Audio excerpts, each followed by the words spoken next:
Before that, though, Leicestershire's Police Commissioner has told this programme that late-night drinking laws should be scrapped. Clive Loder's preparing to retire after May's election for our next PCCs. Sir Clive and his counterpart in Derbyshire, Alan Charles, have been speaking about their achievements and the challenges they faced. Our social affairs correspondent, Jeremy Ball, has been to meet both of them. So this spoof Leicester News. This is Commissioner you breaking the test law. road safety cameras. You got caught breaking the law. I got caught breaking the law. Proof that Leicestershire's Police Commissioner's not above the law. Above his desk, a reminder of the day he was fined for a traffic offence. What I've enjoyed most, actually, the commissioning making a difference. Clive Loder was elected to decide how the force sets its priorities and spends its money. I've had over 9,000 contacts from the public into my office in various ways, phone calls, letters, emails, texts. I learn every day.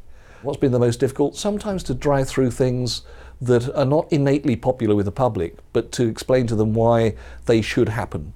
A good example would be closure of police stations. Searched, stopped and searched. Sir Clive was the first PCC to set up what's known as a youth commission to give younger people a say in how they're being policed.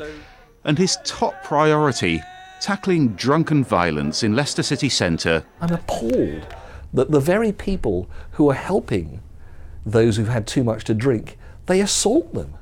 They assault nurses and doctors. Do you think the late night drinking laws should be scrapped now? Yes, I do. I would like us to go back to something that looked like closing times. Alan Charles is the commissioner who oversees the neighbouring Derbyshire police force. One of his priorities has been cracking down on wildlife crime in the Peak District. I think the biggest lesson is to use your ears more than your mouth.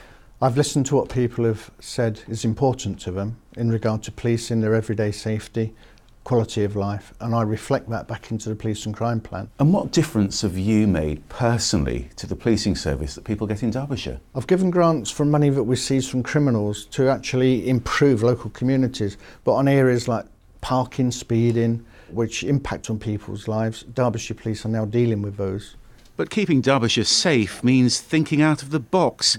That's why Shivani's just been recruited as the force's first digital PCSO. She's patrolling social media. Trying to change public perception about what modern policing is and modern crime is. It is moving away from on the street crime into digital crime, where children are abused online sexually, where people are attacking your finances online. Uniformed police officers on the street can't actually deal with that area of criminality. And now more and more policing's being merged across the East Midlands. So could forces like Derbyshire and Leicestershire be combined into a regional force? I think it'll probably happen in the next 10 or 15 years, I really do. And because of the way crime is going. The trick will be getting the balance right and not losing sight of the fact you still need to have eyes and ears on the ground at estates in Leicester City or in farms in Rutland. Could be very difficult. The Police and Crime Commissioners both hope people will bother to turn out and vote for their successors on May the 5th, and they're both looking forward to their retirement. Jeremy Ball, BBC's Midlands Today, Ripley.